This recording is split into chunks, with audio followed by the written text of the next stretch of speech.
Baik, Assalamualaikum warahmatullahi wabarakatuh. Selamat pagi dan salam sejahtera untuk semua.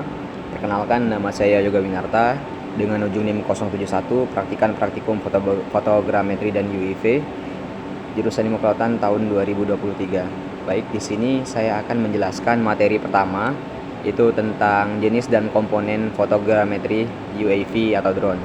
Nah, tujuan dari praktikum di materi pertama ini, yang pertama itu praktikan dapat mengetahui jenis fotogrametri UAV atau drone, dan kedua, praktikan itu dapat mengetahui komponen fotogrametri UAV atau drone. Nah, seperti yang kita ketahui bahwasannya fotogrametri adalah suatu seni, pengetahuan, dan teknologi untuk memperoleh informasi yang dapat dipercaya tentang suatu objek fisik dan keadaan di sekitarnya melalui proses perekaman, pengamatan, atau pengukuran dan interpretasi citra fotografis atau rekaman gambar gelombang elektromagnetik. Seiring berkembangnya ilmu teknologi, teknik fotogrametri terus berkembang, mulai dari fotogrametri analog, fotogrametri analitik, hingga fotogrametri digital.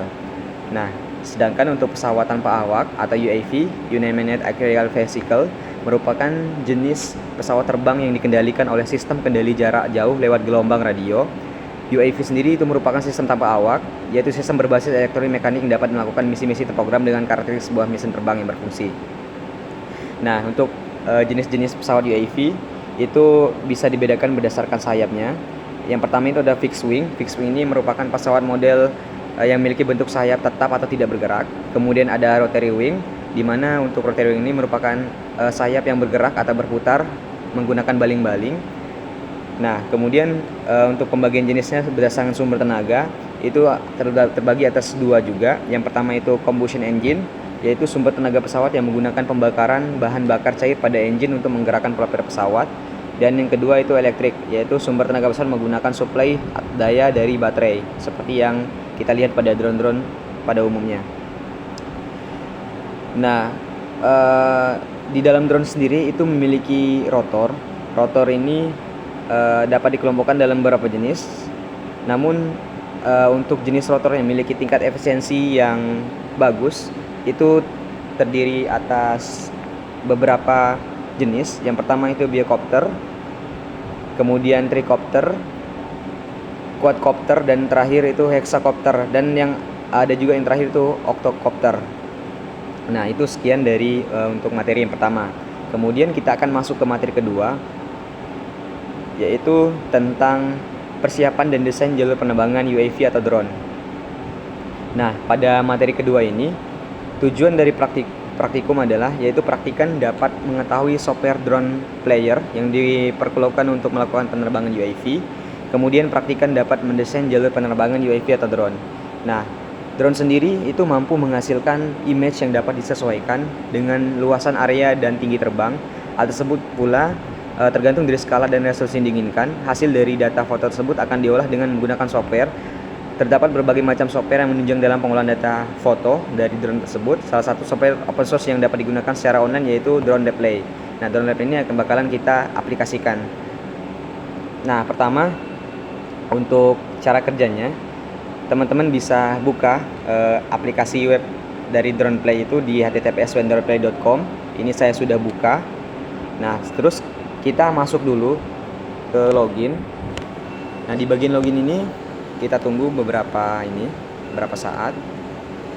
Nah, kita masuk dulu dengan buat akun. Nah, ini saya langsung menggunakan akun Google saja. Ini kita langsung loading. Nah, ini teman-teman bisa masukin nama, misal Yoga Rolas. Kemudian ini bisa kita taruh Universitas Sriwijaya, South Sumatera. Ini bisa bebas 08 misal 08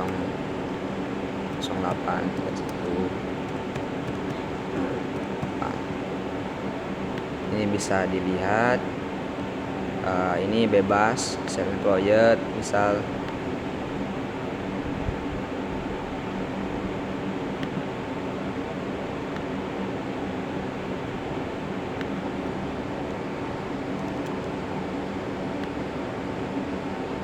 ini bisa teman-teman isi di bagian student. Kemudian next. Nah, itu ini bisa di bebas mau tracking progress, inspection. Kalau saya akan pilih tracking progress. Ini just me bisa atau no drone, tergantung kebutuhan.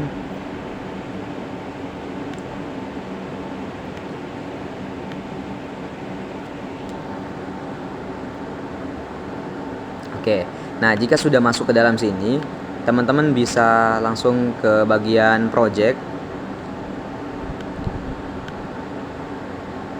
Nah, teman-teman bisa masuk ke koordinatnya, itu bisa di zoom. Universitas Sriwijaya. Yang Prabu Muli. Nah, ini teman-teman bisa langsung create objeknya. Ya, pertama kita masukin ini dulu, kemudian kita ke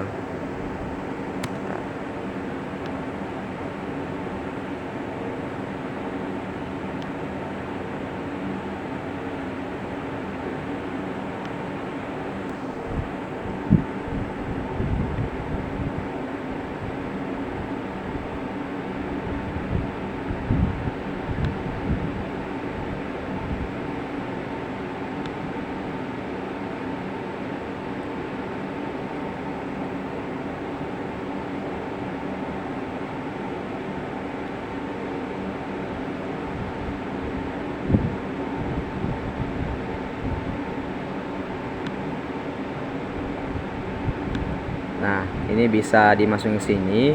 Kemudian kita klik continue. Nah, habis itu teman-teman bisa klik di bagian new flag manual.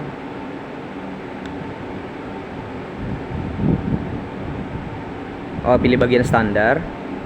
Kemudian pilih advanced setting.